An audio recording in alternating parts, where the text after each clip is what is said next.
Lebanon প্রবাসী ভাই বোনেরা, আসসালামু আলাইকুম ওয়া রাহমাতুল্লাহি ওয়া বারাকাতুহু। আশা করছি সকলে ভালো আছেন।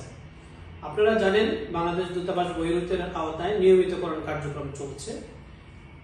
চলতি মে মাসে 15 তারিখে সকাল 10টা হতে দুপুর 1টার মধ্যে এই মাসে নিয়মিতকরণ কার্যক্রমের অংশ হিসেবে আবেদন গ্রহণ করা হবে। আপনারা যারা নিয়মিত হতে ইচ্ছুক তারা প্রয়োজনীয় কাগজপত্র সহ কফিল সঙ্গে নিয়ে আসবেন। যিনি কফিল আনতে পারবেন না তিনি নোটারাইজড পেপার অথবা কেতাবে আদেল সম্পন্ন করে কফিলের প্রতিনিধি হিসাবে লয়ার কিন্তু মুহামি আপনাদের পক্ষে কাজ করতে পারবে। আরেকটি বিষয় উল্লেখ করতে চাই, ইতিমধ্যে যারা আবেদন করেছেন অনেকের আবেদন জেনারেল সেক্রেটারি কর্তৃক অনুমোদিত হয়েছে, তারা বৈধ হয়েছেন, নিয়মিত হয়েছেন।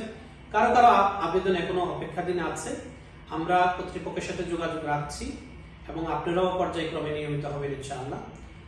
আপনারা নিয়মিত হওয়ার জন্য আবেদন করুন, কফিলের আন্ডারে থাকার চেষ্টা করুন, নিরাপদ অভিবাসনে সহযোগিতা করুন, নিজেকে নিরাপদ রাখুন এবং বৈধ পথে দেশের উন্নয়নে রেমিটেন্স পাঠিয়ে সহযোগিতা করুন। আপনাদের সকলের কল্যাণ কামনা করছি। সবাই ভালো থাকবেন এই প্রত্যাশায়। আল্লাহ হাফেজ। আসসালামু আলাইকুম ওয়া রাহমাতুল্লাহি ওয়া বারাকাতুহু।